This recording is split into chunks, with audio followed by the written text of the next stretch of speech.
چاه که شروع میشه چاه 25 متری است این چاه.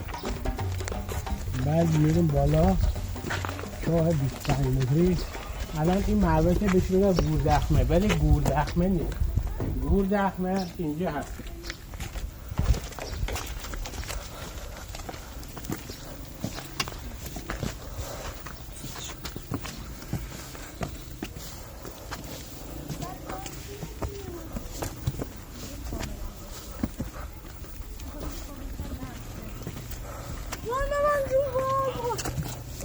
گوردخمه به اینا میگن.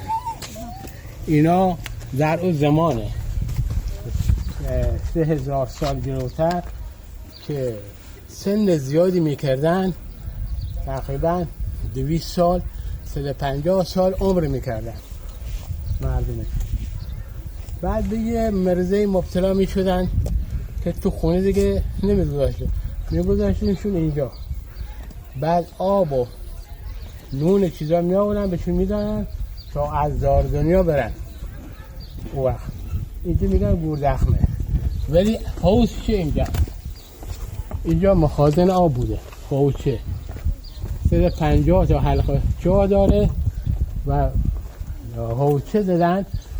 بین حوض ها اومدن پله زدن. این پله موقعی که بارون می اومده کلن آب می اومده توی حوضچه ها.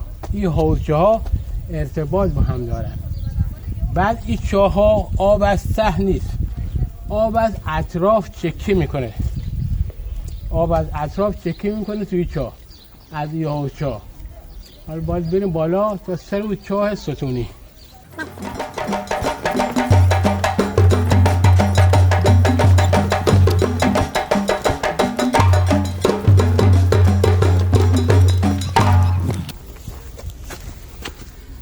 چاه بهش میگن چاه ستونی. 80 متر رفت پایین. الان این چاه آب داره. بریم اونجا بشینید.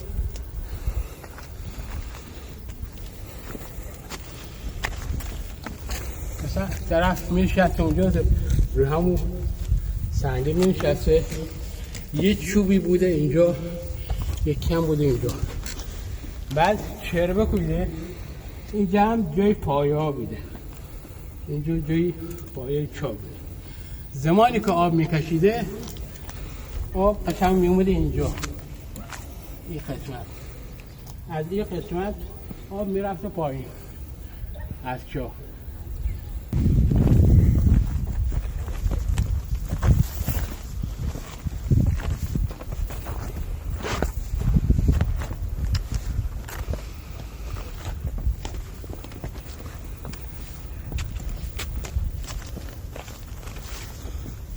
ما یه رمز داریم اینجا. یه رمزی داریم اینجا. یه رمزی داریم بالاتره. یه رمزی هم داریم سر چاهه. بیا بریم سر چاه. رمز بعدش اینجا. اون یه رمزه.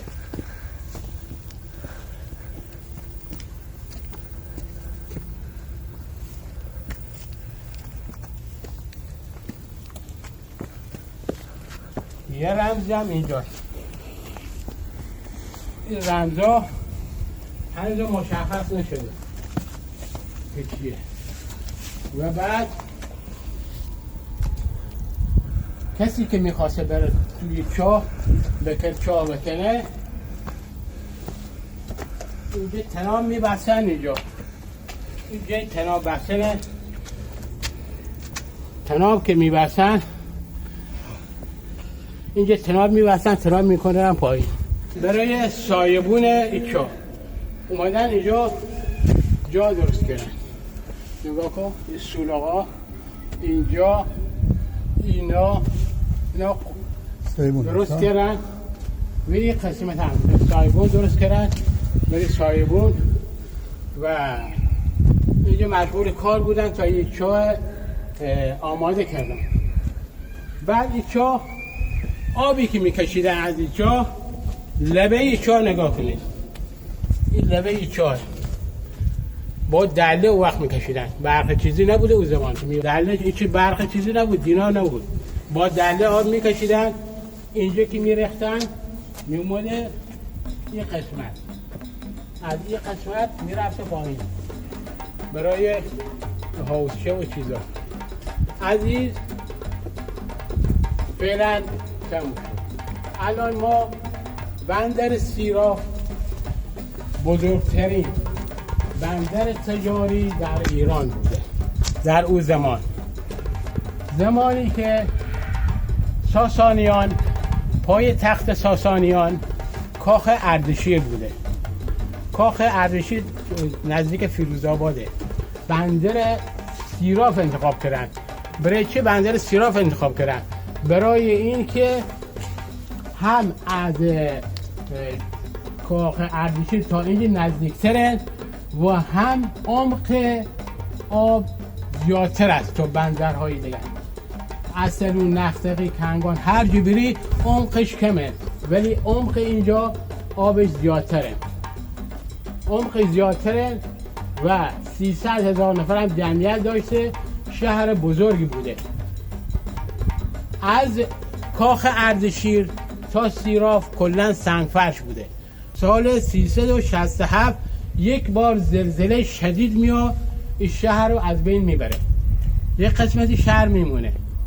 و بعد دیگه سال 398 یک بار هم زلزله میاد، تمام این شهر از بین میره، دیگه شهری به وجود نمیاد، هیچ شهری دیگه نداریم ما اینجا.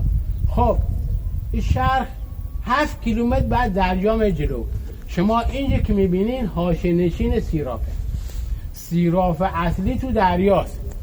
اگه هوا صاف باشه با قایق شما برید ببین آثار ساختمون کلا پیداست.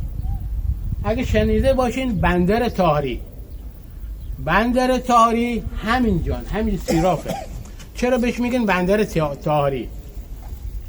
بندر طاهری در زمان سیراف که بوده، این بندر رونق بوده که تمام کشتی‌ها از همه کشور میرن لنگرگه، تمام کشتی‌ها تو همه سیراف بوده، از همه جا می اومدن، تا حتی سیراف سکه هم زر می شده در اون زمان.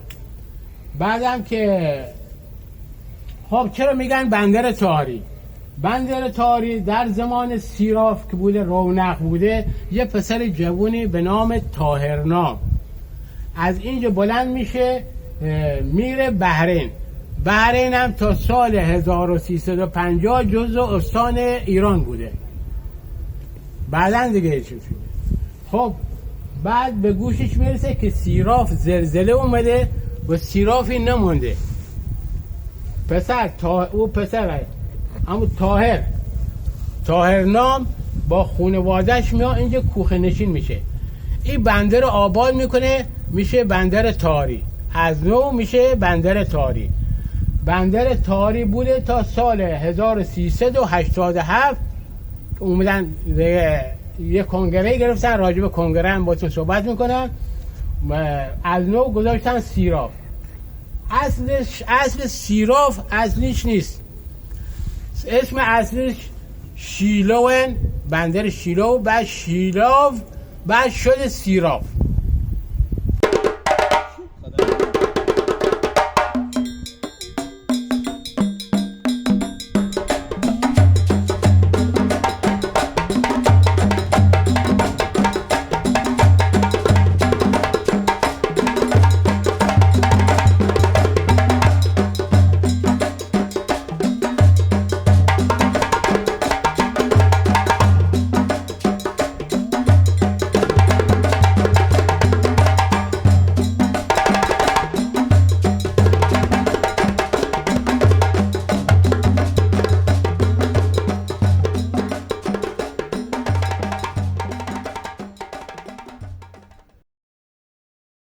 و کجا تشریف آوردین سیراف؟ از شیراز آمدیم.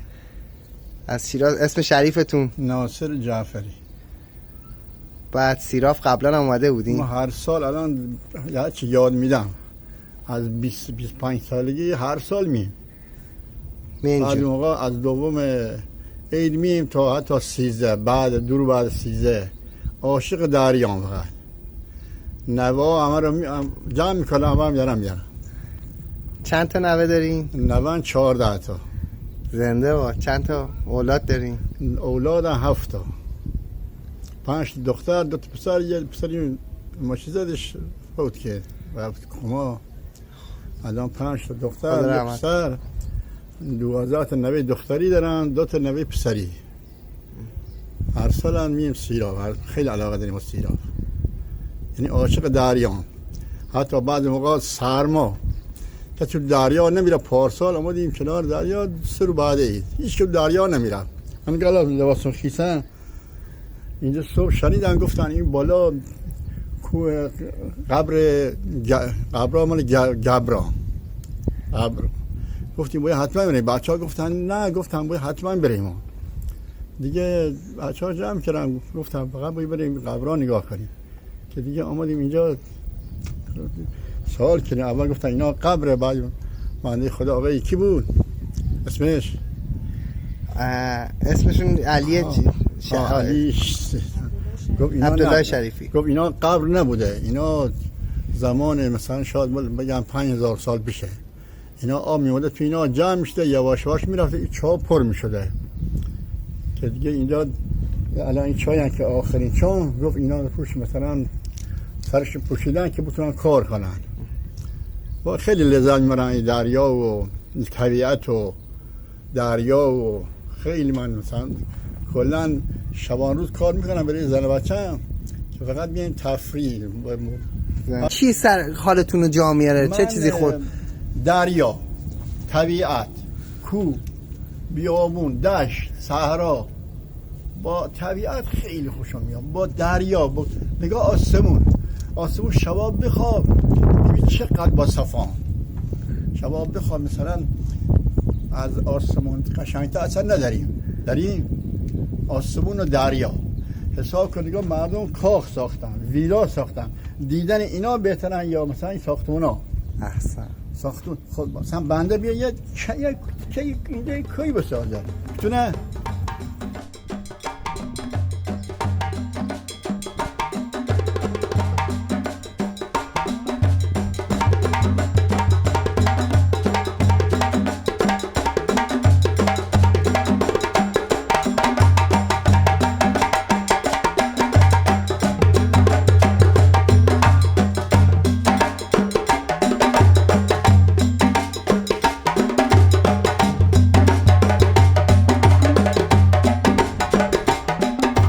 باره که می آوردن اینجا این فانوس دریایی بده. شبا که کشتی می اومده میخواست از سیراف پیدا کنن به این نشونه فانوس دریایی بوده. قشنگ مستقیم می اومدن.